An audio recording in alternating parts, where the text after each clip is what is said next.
Assalamualaikum warahmatullahi wabarakatuh. Perkenalkan, nama saya Laverenti Megawangi Ningrum dengan NIM 186220141 kelas 6 shift 1. Pada video kali ini saya akan membahas tentang mata kuliah metodologi penelitian. Dan pada video sebelumnya saya membahas tentang sistematika usulan skripsi kualitatif dan kuantitatif, teori konsep, dan perumusan hipotesis. Pada video saya kali ini saya akan membahas tentang desain penelitian. Desain penelitian ini di dalamnya berupa populasi dan sampel, jenis data, dan definisi operasional.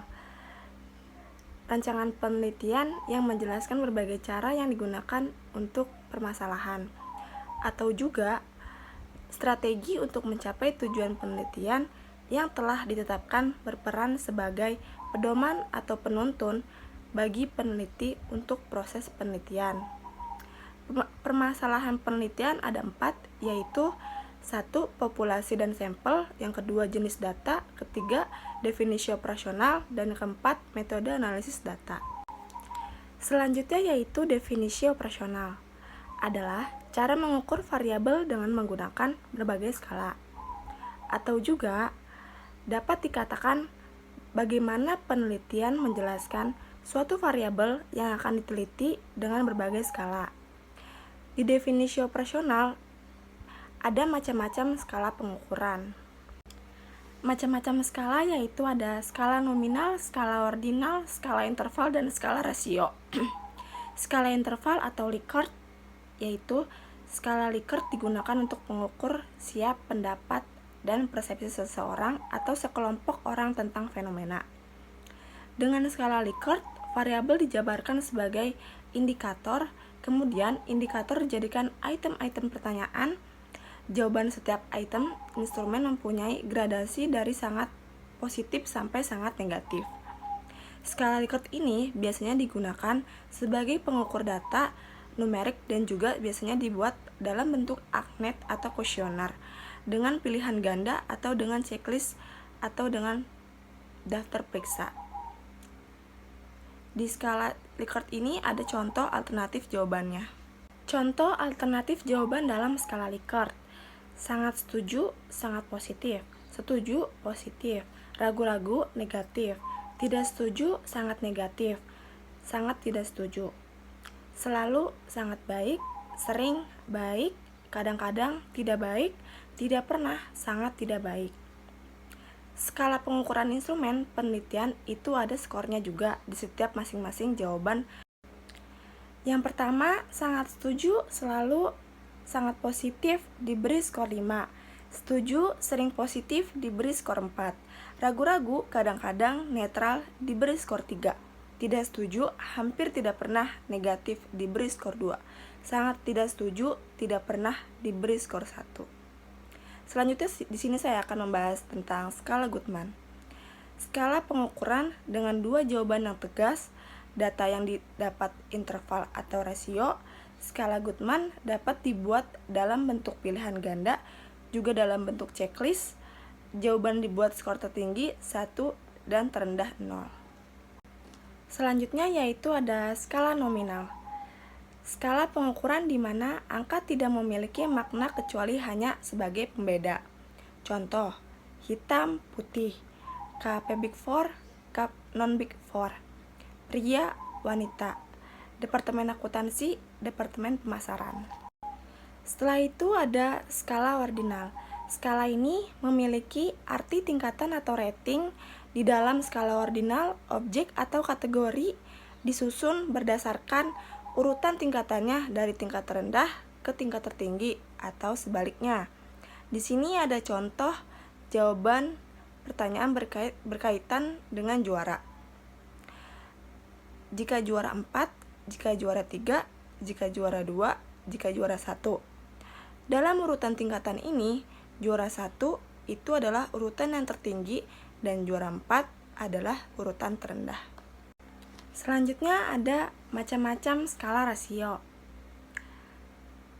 Data yang dihasilkan berupa data rasio. Skala ini merupakan skala tertinggi dalam skala pengukuran, atau juga jarak interval antara tingkatan sudah jelas dan memiliki nilai 0 yang mutlak. Contoh, ROA, laba bersih dibagi aset total. Selanjutnya di sini saya akan membahas tentang populasi teknik sampling. Di sini terdapat ada populasi dan sampel. Populasi adalah wilayah generasional yang terdiri atas objek atau subjek yang mempunyai kuantitas dan karakteristik tertentu yang ditetapkan oleh peneliti untuk mempelajari dan kemudian ditarik kesimpulannya, yaitu sampel adalah sebagian dari jumlah dan karakteristik yang dimiliki oleh populasi. Selanjutnya ada teknik sampling. Teknik sampling adalah teknik pengambilan sampling atau sampel. Secara skematis, teknik sampling ada di gambar berikut.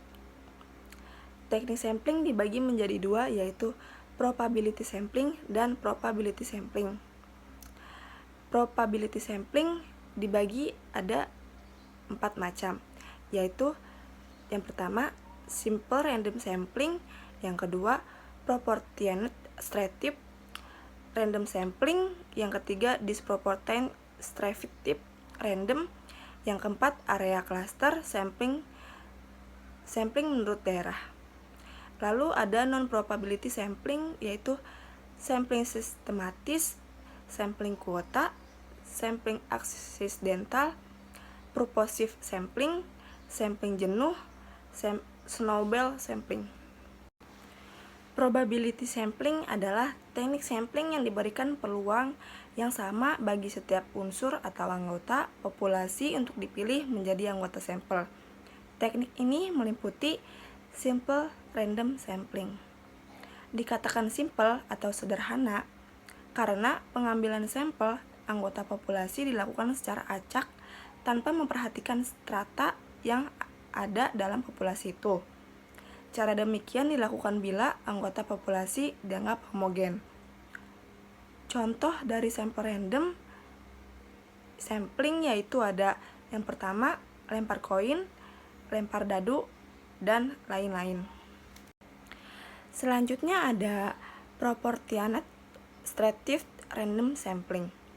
Teknik ini digunakan bila populasi mempunyai anggota atau unsur yang tidak homogen dan berstrata secara proporsional. Suatu organisasi yang mempunyai pegawai dari latar belakang pendidikan, maka populasi pegawai itu berstrata. Disproportionate random sampling. Teknik ini digunakan untuk menentukan jumlah sampel bila populasi strata tetapi kurang proporsional. Misalnya, pegawai dari PT tertentu mempunyai lulusan S3 3 orang, S2 4 orang, S1 90 orang, SMU 800 orang, SMP 700 orang, maka 3 orang lulusan S3 dan 4 orang S2 itu diambil semuanya sebagai sampel. Karena dua kelompok terlalu kecil bila dibandingkan dengan sekelompok S1, SMU, dan SMP. Dan yang terakhir ada cluster sampling. Teknik sampling untuk menentukan sampel bila objek yang akan diteliti atau sumber data sangat luas. Misal, penduduk dari suatu negara, provinsi, atau kabupaten. Untuk menentukan penduduk mana yang akan dijadikan sumber data. Pengambilan sampel berdasarkan daerah populasi yang ditetapkan. Selanjutnya di sini saya akan membahas tentang non-probability sampling, yaitu teknik yang tidak memberi peluang atau kesempatan sama bagi setiap unsur atau anggota populasi untuk dipilih menjadi sampel. Ada sampling sistematis. Sampling sistematis adalah teknik penentuan sampel berdasarkan urutan dari anggota populasi yang telah diberikan nomor urut. Misalnya, anggota populasi yang terdiri dari 100 orang, dari semua anggota itu diberi nomor urut, yaitu nomor 1 sampai dengan nomor 100. Pengambilan sampel dapat dilakukan dengan nomor ganjil genap saja atau kelipatan dari bilangan tertentu. Misalnya, kelipatan dari bilangan 5. Untuk ini, maka yang diambil sebagai sampel adalah nomor 5, 10, 15, 20, dan seterusnya sampai 100. Yang kedua yaitu ada sampling kuota. Sampling kuota adalah teknik untuk menentukan sampel dari populasi yang mempunyai ciri-ciri tertentu sampai jumlah kuota yang diinginkan. Sebagai contoh, akan melakukan peneliti terhadap pegawai golongan 11 dan peneliti dilakukan secara kelompok. Setelah jumlah sampel ditentukan 100 dan jumlah anggota peneliti berjumlah 5 orang, maka setiap anggota peneliti dapat memilih sampel secara bebas sesuai dengan karakteristik yang ditentukan golongan 11 sebanyak 20 orang. Lalu ada sampling aksidental. Sampling aksidental adalah teknik penentuan sampel berdasarkan kebetulan, yaitu siapa saja secara kebetulan bertemu dengan peneliti dapat digunakan sebagai sampel. Bila dipandang orang yang kebetulan ditemui, itu cocok berbagai data. Setelah itu ada sampling purposive, yaitu teknik penentuan sampel dengan pertimbangan tertentu. Misalnya, akan melakukan peneliti tentang disiplin pegawai, maka sampel yang dipilih adalah orang yang ahli dalam bidang pegawaian saja. Selanjutnya, sampling jenuh. Sampling jenuh adalah teknik penentuan sampel bila semua anggota populasi digunakan sebagai sampel. Hal ini sering dilakukan bila jumlah populasi relatif kecil, kurang dari 30 orang. Istilah lain sampel jenuh adalah sensus, di mana semua anggota populasi dijadikan sampel. Yang terakhir yaitu ada snowball sampling, yaitu teknik penentuan sampel yang mula-mula jumlahnya kecil, kemudian sampel ini disuruh memilih teman-temannya untuk dijadikan sampel, begitu seterusnya, sehingga jumlah sampel semakin banyak.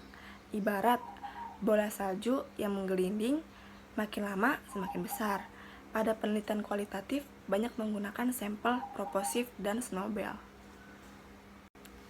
Sekian presentasi tentang desain penelitian. Apabila ada materi dan pengucapan yang salah, mohon dimaafkan.